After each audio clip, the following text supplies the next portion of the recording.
चलिए आगे बढ़ते हैं। भगवान श्री राम की नगरी अयोध्या में इस बार 8वां दीप उत्सव मनाया जाएगा।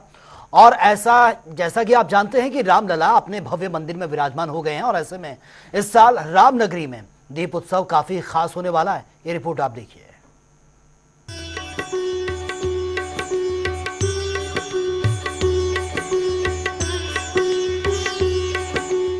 अवधपुरी ममपुरी सुहावन, उत्तर दिशा बहे सरयू पावन। ये माँ सरयू का घाट है और मोक्ष वाहिनी जिसे सरजी त्रिंजा भी कहते हैं, ये वही घाट है जहाँ 8वां दीपोत्सव का आगाज होगा।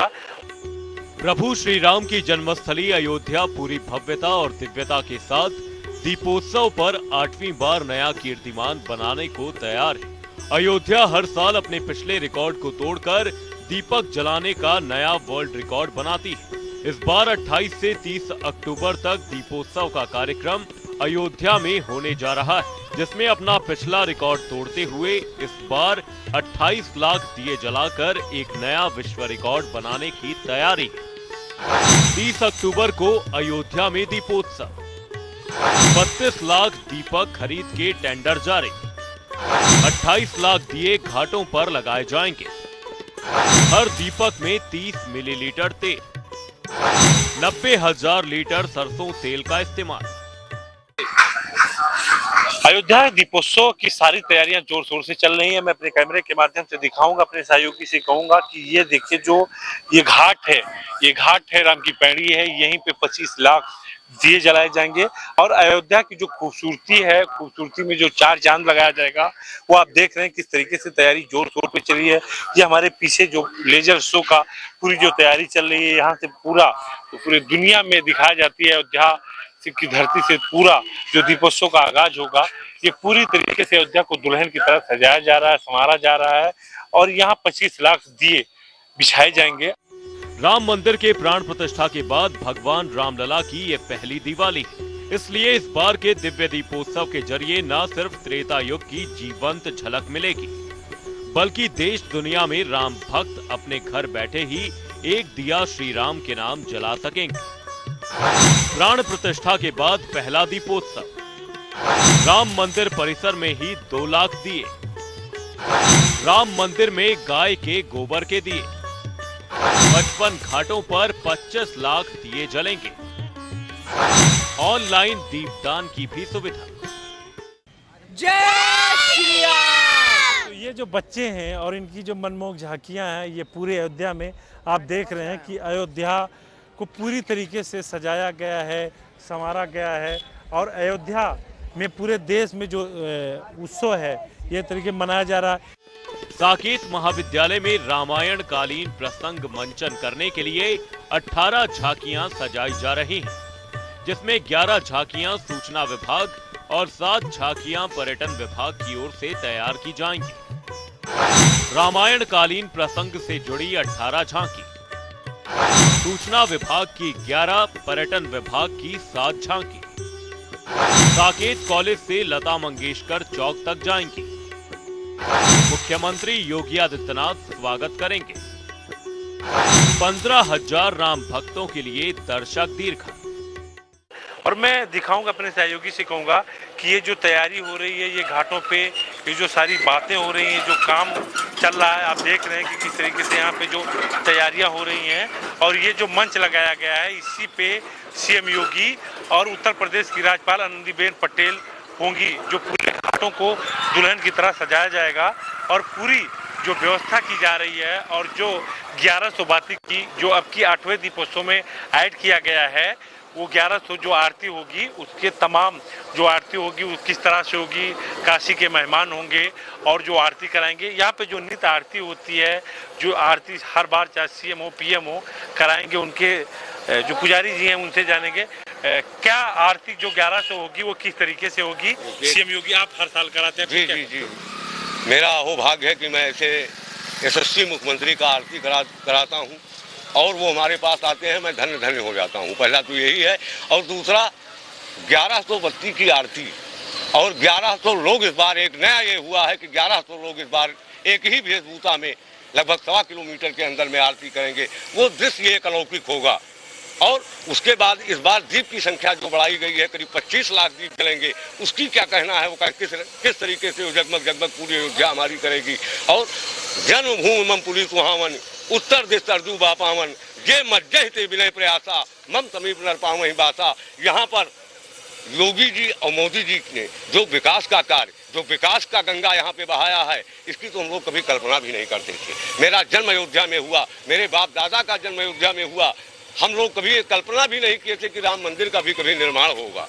अच्छा, ये पहला दीपोत्सव है, 8वां दीपोत्सव है जो प्राण प्रतिष्ठा के बाद में, तो ये जो आरती होगी, जो 1100 बाती की आरती ऐड की गई है, इसमें क्या क्या खास होगा और कितने लोग शामिल होंगे, कितने लोग पुरोहित होंगे, कहाँ कहाँ के लोग शामिल होंगे? देखिए, इसमें काशी के लोग आ रहे हैं, अयोध्या के बहुत से माननीय विद्वान संत महंत, वो भी सम्मिलित होंगे, और विशिष्ट मेहमान जो हमारे योगी जी के साथ आएंगे वो तो रहेंगे ही।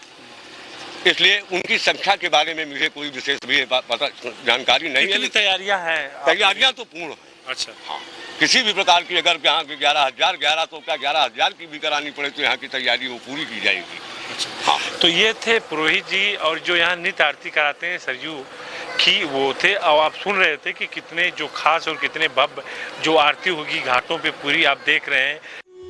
भव्य दिव्य दीपोत्सव का काउंटडाउन भी शुरू हो गया है। अब बस इंतजार है 30 अक्टूबर को होने वाले मुख्य आयोजन का। डॉक्टर राम मनोहर लोहिया अवध विश्वविद्यालय की तरफ से दीपोत्सव को ऐतिहासिक बनाने की पूरी तैयारी कर ली गई। आरएमएल अवध यूनिवर्सिटी को जिम्मेदारी, 30,000 वॉलंटियर्स को लगाया जाएगा। कार्यक्रम के लिए 22 कमेटी, 14 यूनिवर्सिटी, 37 इंटर कॉलेज के टीचर, 40 एनजीओ के मेंबर भी होंगे शामिल। राम की पैड़ी पर 80% मार्किंग का काम पूरा। 25 लाख दिए जला करके 8वां जो दीपोत्सव होगा, सीएम योगी और राज्यपाल आनंदीबेन पटेल दीपोत्सव का आगाज होगा। और सारी व्यवस्था आप देख रहे हैं, मंच तैयार हो गया, बैठने की व्यवस्था, तमाम जो वीवीआईपी मेहमान होंगे, और खासकर जो लेजर शो होगा, और तमाम जो मेहमान होंगे वो यहाँ बैठने से उठने के लिए सारी व्यवस्था की जा रही है। और तमाम ये देख रहे हैं, मैं अपने सहयोगी से दिखाऊंगा कि यहाँ पे जो काम हो रहा है वो जोर शोर से हो रहा है, और तमाम तरीके से जो यहाँ पे नृत्य होगा, कला के छटा बिखेरी जाएगी, चाहे श्रीलंका की रामलीला हो, तमाम इंडोनेशिया की रामलीला हो, तो तमाम देशों से यहाँ लोग अपना जलवा बिखेरने अयोध्या आते हैं। अपने कला के ओर से तमाम लोग अयोध्या दीपोत्सव को देखने आते हैं, क्योंकि अयोध्या का जो दीपोत्सव है आज उत्सव की तरह पूरा देश मनाता है। रामनगरी में दीपोत्सव के मौके पर पर्यटन एवं संस्कृति विभाग ने 2 विश्व रिकॉर्ड बनाने की तैयारी शुरू कर दी। पहला रिकॉर्ड 1100 लोग एक साथ आरती करके बनाएंगे। वहीं 25 लाख दीप जलाकर दूसरा गिनीज वर्ल्ड रिकॉर्ड बनाया जाएगा। 2017 1,80,000 दिए, 2018 3,01,000 दिए, 2019 5.5 लाख दिए, 2020 5,51,000 दिए, 2021 7.5 लाख दिए, 2022 15,76,000 दिए, 2023 21 लाख दिए, 2024 25 लाख दियों का रखा गया लक्ष्य। कि यहाँ पे जो काम हो रहा है वो जोर शोर से हो रहा है, और तमाम तरीके से जो यहाँ पे नृत्य होगा, कला के छटा बिखेरी जाएगी, चाहे श्रीलंका की रामलीला हो, तमाम इंडोनेशिया की रामलीला हो, तो तमाम देशों से यहाँ लोग अपना जलवा बिखेरने अयोध्या आते हैं। अपने कला के ओर से तमाम लोग अयोध्या दीपोत्सव को देखने आते हैं, क्योंकि अयोध्या का जो दीपोत्सव है आज उत्सव की तरह पूरा देश मनाता है। वीडियो पर्सन करण के साथ BS लाठी, जनता टीवी, अयोध्या।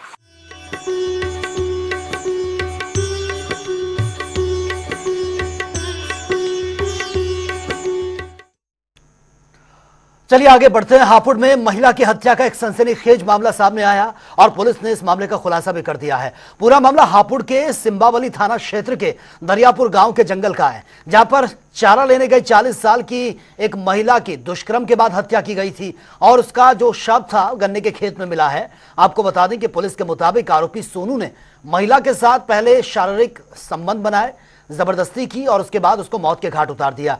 पुलिस ने आरोपी के पास से हत्या में इस्तेमाल दराती और खून से सने कपड़े भी बरामद कर लिए हैं। देखिए, सिंबावली क्षेत्र में गांव दरियापुर पड़ता है। वहां की एक लगभग 40-45 वर्षीय महिला श्रीमती मेनका का शव उनके घर के और गांव के पास ही एक गन्ने के खेत में मिला था। शरीर के ऊपर कुछ चोटों के निशान थे, इसके अलावा कपड़े काफ़ी अस्त व्यस्त थे। शुरुआत में ये एक ब्लाइंड मर्डर की तरीके से था, धीरे धीरे हमको सुराग मिले। इसमें पुलिस ने बहुत कम समय में बहुत बड़ी सफलता प्राप्त करी है। इसमें अभियुक्त को गिरफ्तार किया है। घटना में जो प्रयुक्त दराती है वो कल ही मिल गई थी। इसके अलावा उसके शरीर पर जो कपड़े पहने हुए थे मृतक की हत्या करने वाले व्यक्ति के द्वारा जो अभियुक्त है, वो कपड़े और उसमें जो ब्लड लगा हुआ है, ये सारी चीज़ें उसकी निशानदेही पर बरामद हुई हैं। मुलजिम ने अपने जुर्म का इकबाल भी किया है और इस प्रकार से ये केस पूरी तरीके से वर्कआउट हो गया है। इसमें कठोरतम कार्रवाई की जाएगी और अच्छी विवेचना करके इस जघन्य अपराध में जो संलिप्त है व्यक्ति, उस व्यक्ति की गतिविधियों पर अंकुश लगाने के लिए और लोगों को इसके बारे में जो है जानकारी हो कि इस प्रकार से करना जो है समाज के विरुद्ध है। इस प्रकार से हम इसमें कार्रवाई करेंगे, अच्छी विवेचना कराएंगे और मुलजिम को जल्द से जल्द साक्ष्य के आधार पर। तो चलिए खबरों में आगे बढ़ेंगे बड़ी खबर के साथ और फिलहाल ये बड़ी खबर सामने आ रही है, ये बड़ी खबर आप तक पहुंचा रहे हैं। इस वक्त की बड़ी खबर ज्ञानवापी परिसर विवाद से जुड़ा ये पूरा मामला, हिंदू पक्ष को बड़ा झटका लगा है। इस मामले में आपको बता दें कि हिंदू पक्ष की याचिका को खारिज कर दिया गया है और वकीलों ने कहा कि अब वो हाई कोर्ट इस मामले को लेकर जाएंगे। फिलहाल ये बड़ी खबर से आपको अपडेट करा रहे हैं। वाराणसी में ज्ञानवापी के इस पूरे परिसर का सर्वे अब नहीं होगा। हिंदू पक्ष की तरफ से जो याचिका लगाई गई थी फिलहाल उसको खारिज कर दिया गया है और ज्ञानवापी परिसर विवाद से जुड़ा ये पूरा मामला, जहां पर हिंदू पक्ष के लिए एक तगड़ा झटका मारा जा रहा है क्योंकि याचिका खारिज हो गई है। वाराणसी कोर्ट ने याचिका को खारिज कर दिया। चलिए खबरों में आगे बढ़ते हैं। आगामी त्योहारों को लेकर परिवहन निगम यात्रियों की सुविधाओं के लिए स्पेशल बसों का संचालन करेगा, जिसको लेकर 4000 बसें चलाने को लेकर एमडी ने आदेश जारी कर दिया है और इसी के चलते जनता टीवी ने रोडवेज के जीएम डॉक्टर अजीत सिंह से खास बातचीत की है। यह बातचीत एक बार देख लेते हैं। दिवाली जैसे से नज़दीक आ रही है उसी तरह लोगों का आना जाना मुश्किल हो रहा है क्योंकि जिन लोगों को ट्रेनों में जगह नहीं मिल पा रही है, अब लगातार ट्रेनों में जगह है नहीं, लोग परेशान हैं। जिन लोगों पहले आरक्षण नहीं कराया है उनको जगह नहीं मिल पाई। करीब इसमें 80,000 यात्री ऐसा है जिनको लखनऊ और आसपास जिलों में आना है और उनके टिकट वेटिंग में। ऐसे स्थिति में लोग नज़र अब सारी रोडवेज पर है और यूपी रोडवेज ही ऐसी है जो ज़्यादा से ज़्यादा बसें चला करके लोगों घर तक पहुँचाएगी, ऐसा प्रयास किया जा रहा है और हर साल ऐसा होता भी रहा। हमारे साथ परिवहन निगम के जीएम अजीत सिंह जी हैं। मैं डॉक्टर अजीत सिंह जानना चाहूँगा क्या क्या प्रबंध हैं रोडवेज के। देखिए, हमारे पास वर्तमान में लगभग 12,500 बसें हैं और हम लोग कितनी भी भीड़ हो कहीं भी हम लोग उसको ले जाने में सक्षम हैं, कोई दिक्कत नहीं होगी। और फिलहाल एक प्लानिंग की गई है कि 4,000 बसें अतिरिक्त बसें दिवाली का रश जो दिल्ली से कानपुर, लखनऊ, पूर्वांचल, गोरखपुर, बनारस के लिए निकलता है उसके लिए ज़रूरत पड़ेगी। लेकिन जहाँ भी भीड़ अधिक होगी हम लोग उसको चलाने में सक्षम है। हम लोग कोई दिक्कत नहीं होगी। हम लोग को यात्रियों को हम लोग की तरफ से कोई परेशानी नहीं होगी और बसें पर्याप्त मात्रा में उपलब्ध हैं। बसें तो उपलब्ध हैं, कर्मचारी कहाँ से आएंगे, उनको किस तरह ड्यूटी लेंगे, कैसे उनसे जो है बसें चलवाएंगे। एक्स्ट्रा बसें 4,000 आप चलानी हैं तो इसके लिए और क्या प्रबंध करें कर्मचारियों को। देखिए, इसीलिए इस पीरियड में 29 से लेकर के 10 नवंबर तक इंसेंटिव स्कीम चलाई गई है कि लोग अतिरिक्त ड्यूटी करें और उसका उनको धन भुगतान किया जाएगा।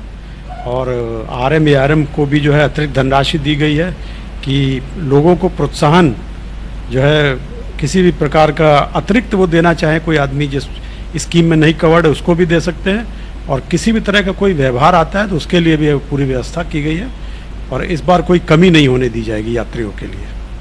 ये निगम में लगातार खैर ये सारे प्रयास चलते हैं, इंसेंटिव भी आप दे रहे हैं, क्या इसमें छुट्टियां भी रद्द कर दी गई हैं? बिल्कुल, इस समय जो है बिल्कुल मना कर दिया गया है कि छुट्टी उट्टी नहीं लेगा कोई भी। बहुत ही अपरिहार्य इमरजेंसी होगी तभी जो है किसी का अवकाश स्वीकृत किया जाएगा। तो ये निगम की तरफ से मैं लोगों को आश्वासन दे सकता हूं कि आवागमन के लिए जो रोडवे बस अड्डों में लोग जाएंगे उनको उनके इलाके में जाने के लिए, उनके क्षेत्र में, जिले में जाने के लिए बसें मिलेंगी। बिल्कुल मिलेंगी। जहां भी ट्रैफिक निकलेगा, जो मेन ट्रैफिक के पॉइंट्स होते हैं, दिल्ली होता है सबसे ज़्यादा। दिल्ली से पूर्वांचल, लखनऊ, कानपुर, वाराणसी, गोरखपुर का ट्रैफिक निकलता है और वो उसके लिए पूरी व्यवस्था कर दी गई है। और किसी भी चुनौती में जो है परिवहन निगम ने हमेशा अच्छा काम किया है, चाहे कोविड रहा हो और चाहे काठमांडू में भूकंप आ गया था। परिवहन निगम के चालक परिचालक हमेशा जो है तत्पर रहे हैं और बहुत मेहनत करते हैं। इसमें किसी को कोई दिक्कत नहीं होगी। Thank you. तो ये थे जो है जीएम डॉक्टर अजीत सिंह। इनका सीधे से कहना है कि किसी तरह की दिवाली में लोगों को अगर बस अड्डे पे पहुंचते हैं, चाहे वो दिल्ली से लखनऊ आना हो, चाहे उनको गोरखपुर जाना हो, चाहे जो है उनको पूर्वांचल जाना हो, तो बसों की व्यवस्था रहेगी और बसें अंतिम यात्री तक जो है उनको मिलती रहेंगी। उनके आवागमन में कोई असुविधा नहीं होगी और उम्मीद की जा रही है कि यात्री इसका भरपूर फायदा उठाएंगे। कैमरा पर्सन रियाज के साथ टीएन मिश्रा, जनता टीवी, लखनऊ। उत्तर प्रदेश में होने वाले उपचुनाव को लेकर सभी उम्मीदवारों ने अपना नामांकन दाखिल करवा दिया है। सभी राजनीतिक दलों ने अपना दमखम भी दिखाया और इस खास मौके पर राष्ट्रीय लोकदल के प्रवक्ता अंकुर सक्सेना ने जनता टीवी से खास बातचीत की है। इस बातचीत में क्या कुछ रहा, एक बार देख लेते हैं। उत्तर प्रदेश के उपचुनाव में चुनावी बिगुल बज चुका है और सभी राजनीतिक दलों ने जहां अपने प्रत्याशियों को जिताने के लिए मंथन शुरू हो गया है, किसको कहां कब जनसभाएं करनी है, रैलियां करनी है, इसको लेकर के जो है मंथन चल रहा है। वहीं इस बीच उपचुनाव में राष्ट्रीय लोकदल को, जो कि एनडीए अलायंस के तहत जो है एक सीट मिली थी, मीरापुर सीट उत्तर प्रदेश के अंदर, जहां से मिथिलेश पाल जी को टिकट दिया गया था और वो आज आखिरी दिन चुकी था, तो वहां नामांकन भी किया गया है। हमारे साथ बात करने के लिए इसी पर राष्ट्रीय लोकदल के प्रवक्ता हैं अंकुर सक्सेना जी। हम उनसे बात करेंगे कि आखिरकार राष्ट्रीय लोकदल की ओर से क्या तैयारी की जा रही है, क्योंकि एक सीट मिली है मीरापुर से और राष्ट्रीय लोकदल ने ओबीसी कार्ड के तहत जो मिथिलेश पाल है उनको टिकट दिया गया था। क्या स्थिति बन रही है वहां मीरापुर में, हम उनसे जानकारी करेंगे। भाई साहब, जिस तरीके से उपचुनाव में राष्ट्रीय लोकदल को एक सीट मीरापुर दी गई थी भारतीय जनता पार्टी की ओर से और वहां से मिथिलेश पाल जी को टिकट दिया गया है राष्ट्रीय लोकदल की ओर से, तो क्या स्थिति बन रही है मीरापुर में? एनडीए के घटक दल के रूप में राष्ट्रीय लोकदल अपने सिंबल पर मीरापुर का उपचुनाव लड़ रही है। वहीं बाकी की जो अन्य जितनी भी सीटें हैं वहां पर एनडीए के जितने भी घटक दल हैं या भारतीय जनता पार्टी को राष्ट्रीय लोकदल की तरफ से पूर्ण समर्थन है। तो इस तरीके से देखिए, ना केवल मीरापुर अपितु 9 की 9 सीटों पर राष्ट्रीय लोकदल चुनाव लड़ रहा है और कहीं ना कहीं आप देखेंगे कि विपक्षी गठबंधन, और अब विपक्षी गठबंधन नाम का रह गया है, समाजवादी पार्टी का इन 9 की 9 उपचुनाव की सीटों पर सूपड़ा साफ होगा। जम्मू कश्मीर में राष्ट्रीय लोकदल ने अपने प्रत्याशी उतारे थे। अब चूंकि झारखंड और महाराष्ट्र की जो है चुनाव नजदीक आ गए हैं और जैसा कि अभी जानकारी मिल रही है कि एनडीए के घटक दलों में अगर राष्ट्रीय लोकदल आता है और वहां पर झारखंड में की जो सूची जारी हुई है भारतीय जनता पार्टी की ओर से, तो उसमें वहां कहीं भी राष्ट्रीय लोकदल को कोई सीट नहीं दी गई। ऐसे में क्या राष्ट्रीय लोकदल जो है स्वतंत्र रूप से खुद अपने प्रत्याशी उतारेगा? देखिए, अदर स्टेट में जहां तक चुनाव लड़ने का सवाल है, इसका निर्णय जो है वो केंद्रीय नेतृत्व के द्वारा किया जाता है और एनडीए के घटक दल के रूप में जितने भी राजनीतिक दल हैं उनके बीच में केंद्रीय नेतृत्व के मध्य चर्चा परिचर्चा चल रही है और बहुत जल्द आपको इसका परिणाम नजर आएगा। बात की जाए राष्ट्रीय लोकदल की, उत्तर प्रदेश के अंदर लगातार जो उससे पहले तमाम बैठकें हुई हैं और कई राजनीतिक दलों के जो तमाम बड़े नेता हैं वो राष्ट्रीय लोकदल में अभी सदस्यता भी ग्रहण किए। क्या लगता है कि राष्ट्रीय लोकदल अब अपने बलबूते पर उत्तर प्रदेश में और ज़्यादा अपनी पैठ को मजबूत बनाने पर लगा हुआ है? देखिए, कोई भी राजनीतिक दल जो होता है, प्रत्येक राजनीतिक दल कहीं ना कहीं अपनी पार्टी का विस्तार चाहता है और पार्टी की जो विचारधारा होती है तो उस विचारधारा से प्रभावित होकर नए नए लोग पार्टी में शामिल होते रहते हैं। तो निश्चित रूप से राष्ट्रीय लोकदल की जो विचारधारा है वो माननीय परम श्रद्धेय भारत रत्न स्वर्गीय चौधरी चरण सिंह साहब की विचारधारा के हम लोग प्रतिनिधित्व करते हैं। हमारा केंद्रीय नेतृत्व चौधरी जैन सिंह युवा है, इसके अलावा वो युवा सोच और युवा विराट व्यक्तित्व के स्वामी है। तो ऐसी स्थिति में राष्ट्रीय लोकदल निसंदेह बड़ी तेजी के साथ अपना विस्तार कर रहा है और कहीं ना कहीं आप देखेंगे आगामी कुछ समय में और भी बड़े बड़े चेहरे और भी राजनीतिक दलों के लोग राष्ट्रीय लोकदल में सम्मिलित होंगे और उत्तर प्रदेश में राष्ट्रीय लोकदल आपको पुनः चौधरी चरण सिंह साहब के युग का राष्ट्रीय लोकदल बनके नजर आएगा। तो ये थे बात करने के लिए अंकुर सक्सेना जी, जो कि प्रवक्ता हैं उत्तर प्रदेश में राष्ट्रीय लोकदल के, और जिस तरीके से उन्होंने बताया कि पार्टी लगातार अपना संगठन का विस्तार कर रही है और बूथ स्तर तक पार्टी को मजबूत करने को लेकर के लगातार इससे पहले भी जो है विभिन्न प्रकोष्ठों की यहाँ पर बैठक भी हुई और पार्टी की विचारधारा से प्रभावित होकर लोग विभिन्न राजनीतिक दलों से पार्टी की सदस्यता ग्रहण कर रहे हैं। कैमरा पर्सन आशीष के साथ मैं अंकुर जायसवाल, जनता टीवी, लखनऊ। तो फिलहाल इस बुलेटिन में मेरे साथ इतना ही, लेकिन